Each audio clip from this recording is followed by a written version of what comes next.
পরবর্তী প্রশ্ন হচ্ছে, আমি একজন ডায়াবেটিস ও কিডনি রোগী। আমি বসে প্রস্রাব করলে প্রস্রাব বের হয় না, অনেক সময় বসে লাগে, সময় লাগে, কষ্ট হয়। দাঁড়িয়ে করলে প্রস্রাব ভালো পেশাব হয়। আমি অনেকদিন ধরে দাঁড়িয়ে পেশাব করি, আমি পেশাবের ছিটা গায়ে লাগতে দেই না, সাবধানে হই, পবিত্র হই। এটা কি জায়েজ? কিংবা এতে কি আমার কবর আযাব হতে পারে? জানলে খুশি হব।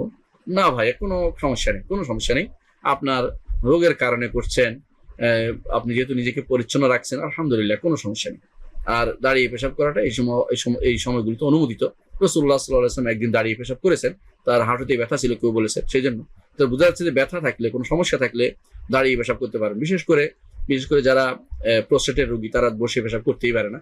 বসে পেশাব করলে পেশাব ক্লিয়ার হয় না, তারা অনেক সময় দাঁড়িয়ে পেশাব করতে হয়। তো দাঁড়িয়ে পেশাব করা দোষণীয় নয়। ডায়াবেটিস রোগী, কিডনি রোগী, প্রস্টেটের রোগী, এই জাতীয় রোগী যারা আছেন, তারা দাঁড়িয়ে পেশাব করলে কোনো সমস্যা নেই। তবে চেষ্টা করুন তারা কোনোভাবেই যেন আপনার পেশাব কোনোভাবেই যেন সিটা যেন না আসে।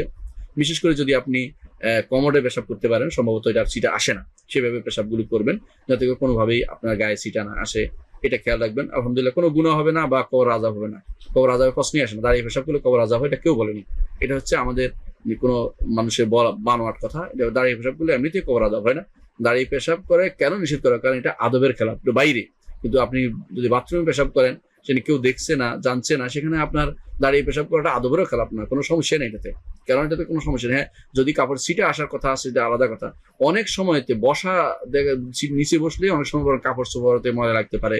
দেখা যায় বিশেষ করে খোলা যে সমস্ত বাথরুম আছে, সেগুলোতে যেগুলোতে নিচে বসতে হয়, সেগুলোতে সমস্যা হয়। আর যেগুলোতে আপনি দাঁড়িয়ে আপনি পেশাব করবেন, সেখানে সাধারণত কমোটে করা হয়, সেখানে সমস্যাটা হয় না। সুতরাং এটা কোনো গুনার কিছু না, আলহামদুলিল্লাহ।